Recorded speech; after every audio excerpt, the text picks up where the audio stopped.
Hello, CAA fans, and welcome to another edition of This Week in CAA Football. I'm Bobby Broyles, joined by the Tim McDonald. The first weekend of October is now behind us, Tim, and as we take a look back at Saturday's league matchups, we saw some big statements made early on in conference play. Let's begin with the Maine Black Bears, who put up an impressive 62 points in a win over Delaware. Did you see Maine putting up that many points at home? No. I mean, versus a good Delaware team. Delaware beat JMU last week. Talk about Maine early season. Yes, they were a surprise team. Now, let's throw that out the window. Maine right now that's a statement win. Yep. Third most points ever in Maine history. Since 1921, that's the most points that Delaware's allowed in a regulation game. That says a lot, too.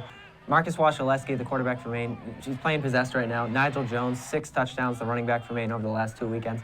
Right now, Maine is the team to beat besides Towson, another team we'll get talking to soon. Maine improves to 5-1 on the season and heads into its open week sitting pretty. Speaking of putting up big numbers, both Towson and James Madison racked up 40-plus points this weekend, and both picked up conference wins. Let's begin with the Tigers, as they had to come from behind again, this time against New Hampshire after trailing 20-3 in the first quarter. Until anyone proves that they can stop Terrence West, I don't know. He's just easy off the rails right now. Terrence West, the running back. Yes, that Towson offense started slow. They're down 20-3. I thought he said it best in the post-game presser. There never was any doubt on either side of the ball was where they're going to get things going. That's a dangerous thing for this Towson team. The last 2 weeks they started slow, but they finished strong. Towson offensively, what can you say? That run game, and Peter Athens just gaining confidence every single week. JMU, nice home win versus Albany, come back. Now they're going to head back to Bridgeport this weekend again and get another shot at improving and progressing. And Michael Birdsong, very impressive, was able to bounce back from that tough second half against Delaware.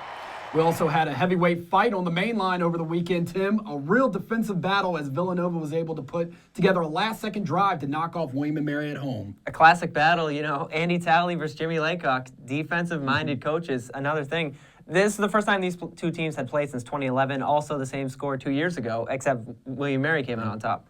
On Saturday, William & Mary defensively, we knew they were strong, held Villanova to under 100 yards at halftime.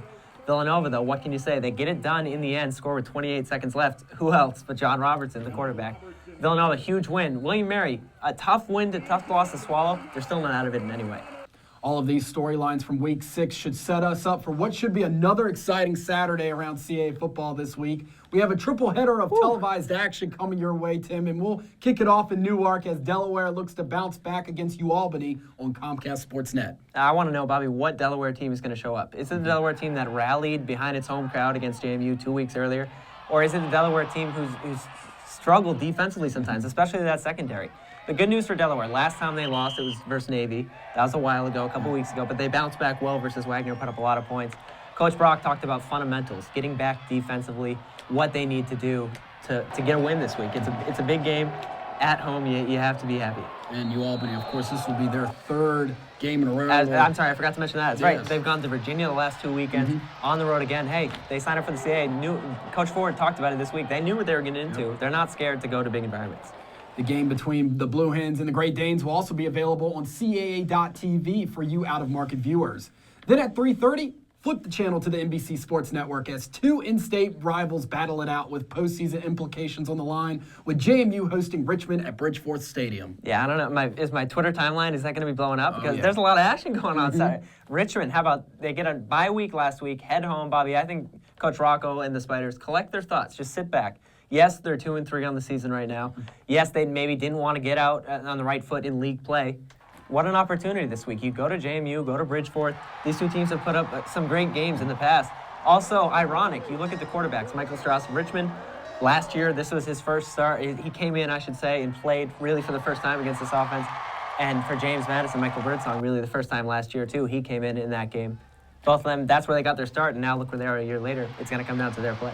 Absolutely. And after the conclusion of JMU and Richmond, keep it on the NBC Sports Network because our nightcap should be a dandy between an unbeaten Towson team ranked in the top 3 in both national polls and a top 15 Villanova squad. A big-time college football atmosphere is expected at United Stadium on Saturday as the host Tigers are anticipating a huge turnout. They're even adding seating for this one, Tim. And you know what?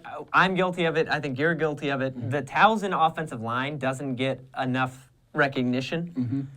Yes, Terrence West is an amazing back, but that Towson line every week, that's what's going to be the battle. Look at Cox and Lewis, that defensive line for Villanova. Are they going to be able to get penetration and disrupt that offense of Towson?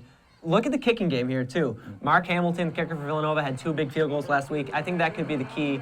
It sounds corny, but special teams and big plays, whoever can hold on to the ball in this game, it should be a nail-biter on the line of scrimmage. Watch for some hard hits that week, too.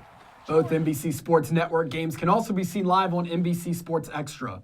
Another conference contest set for Saturday will feature Rhode Island heading to Durham to take on the New Hampshire Wildcats. And how about New Hampshire? They come back, they're 1-3, go back to the dungeon. This is only their second game at home. They're facing a Rhode Island team who's also looking for a win. Both of these teams would do anything right now to get a win. Rhode Island, the good news is you're going to face a New Hampshire team who has a weaker secondary, who gives up a lot of yards. New Hampshire, on the other hand, they play so well at home, and they've played well against Rhode in the past. It's good to be home in the dungeon, but both these teams need to earn a win, and they need to earn it the right way. A pair of non-conference contests also awaits us this weekend. Let's begin with William & Mary hosting Penn at 3:30. And last year, William & Mary won this game essentially on the last play. William & Mary comes into this one. We're not really sure who the quarterback is. Coach Laycock talking in the presser this week. We're not exactly sure who's going to be that guy under center, which you hate to say it, but that's been a theme for this team, and that's been their weakness in past years.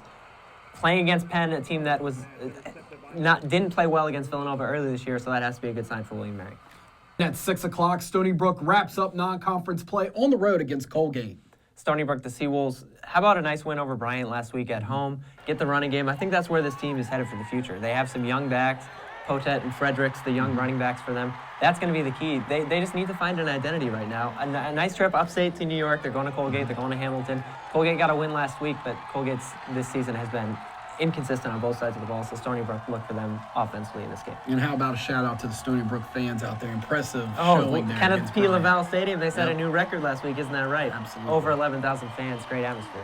Remember, you can follow all of these games on our game day page on CAAfootball.com, where we bring you links to live stats and audio and video streaming for all of this weekend's games. Also, be sure to check in with us on Sunday when we present our Sunday Rundown on CAAfootball.com. And Bobby, you can find us on social media as well. We're on Twitter at CAAFootball. Join the conversation with the official hashtag CAAFB. And if you see a top player question or a thought for us, hit us up. And we're also on Instagram and Vine, of course, by searching CAA Football.